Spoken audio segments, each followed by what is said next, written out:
Namaste viewers, welcome to Gnana channel. In this episode, we'll try to understand the meaning of the second Brahma Sutra from the first Adhyaya in the second section, the second of the Brahma Sutras.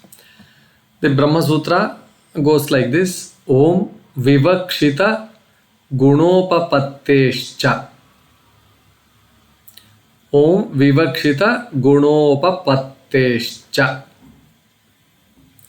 Now, let us try to understand the meaning in detail. But before we go to the details, I request you to please like, share, and then subscribe to my channel.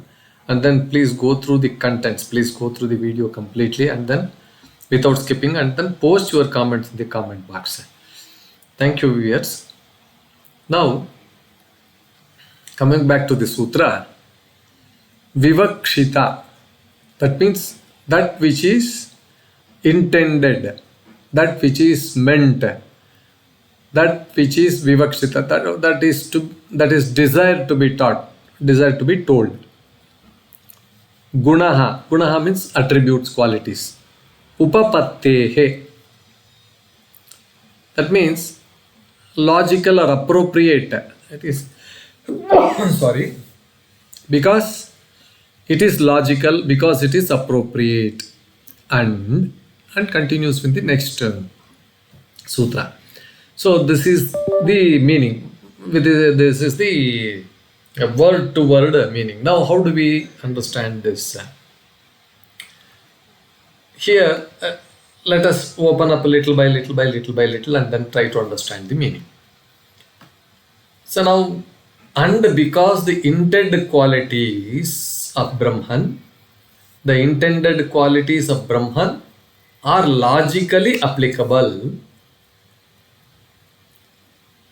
Applicable to what? To the subject being discussed in the Upanishads. So this is how it is to be. Next step of understanding. So now what is the sutra trying to say? The sutra continues the reasoning which started in the previous sutra, Sarvatra prasiddhopadeshāt, which said everywhere the Upanishads teach about the Brahman. Now the second sutra gives some kind of additional support to that idea.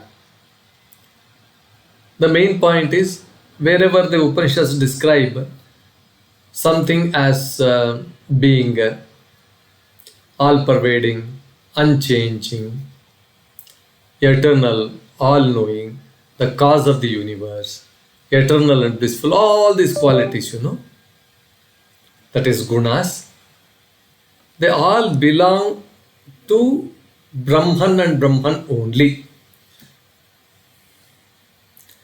These gunas, like all-pervading, unchanging, all-knowing, the cause of the universe, eternal and blissful, and many things, whatever qualities that gunas which we attribute, they very clearly belong to Brahman and only to Brahman.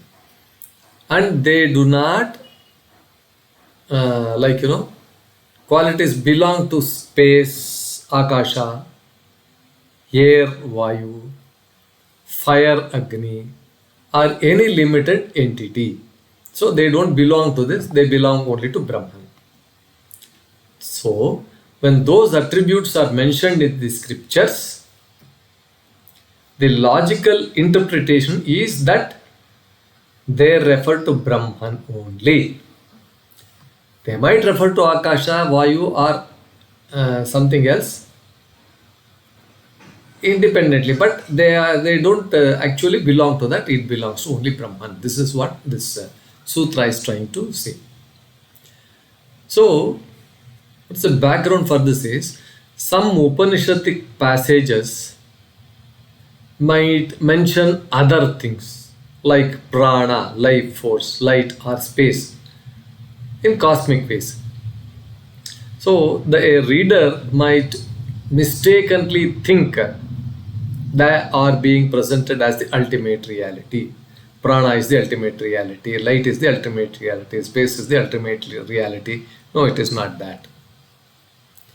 Whatever they say, they are referring to Brahman. That is what it says. The Sutra also tells us, let's look at the attributes being described there. After the attributes, looking at the attributes, does they match the characteristics of Brahman? They don't. Do they match? No, they don't match. If yes, then the text is talking about Brahman, even if it uses symbolic words. If it is so, then the text is talking about Brahman. If it is mentioning Akasha, if it is mentioning Prana and things like that, all pervading means it is Brahman, like that. We have to, if the attribute is the described and then they match the characteristics of Brahman, you have to take those words as Brahman, like that. So examples to understand that sutra, there are some in Chandogya Upanishad, it says Tattvamasi, that thou art, referring to the Supreme Self within you. If you analyze what Tat that is, it is described as eternal, unchanging, the cause of the universe and full of bliss. These are not the attributes of the physical world or any limited being. It is based on this sutra. Since the qualities being taught are those of Brahman, the Upanishads definitely speak about the Brahman, like that it is to be taken. So what do we learn from this?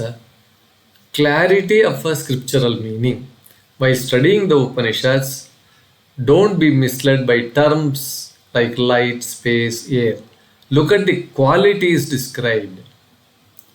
If they are infinite, if they are pure, if they are eternal, all those things, they are pointing to the Brahman only. So here Vedanta also is very logical. The sutra shows that Vedanta is not just blind faith. It encourages rational interpretation using logic. That is Upapatteḥ. Upapatteḥ is one of the logical terms, So it encourages rational interpretation using logic. And you should avoid misinterpretation also. It prevents confusion. Instead of thinking there are many ultimate truths, no. The seeker understands that all the Upanishad teachings consistently point to one Brahman described in different ways. Now, the sutra also connects to the previous sutra. Every scripture teaches about Brahman. This one, because the attributes described in those scriptures only fit Brahman, not anything else. We have to apply and then understand and then apply. This is applicable to Brahman only. So the sutra strengthens the argument that all Upanishadic teachings are ultimately about Brahman alone. So to conclude, Vivakṣita-guṇa-upapatteśca says, we know the Upanishads refer to Brahman because the qualities they describe, like infinite, eternal, all-knowing, only make sense for Brahman. It is not for anything else. It's a powerful reminder that the scriptures, though using many names and forms, always aim to reveal the one supreme truth. So this is the explanation for the second sutra. I hope this was quite interesting. Please like, share and then subscribe to my channel. Please post your comments in the comment box. Thank you viewers for your valuable time in listening to this explanation. Thank you.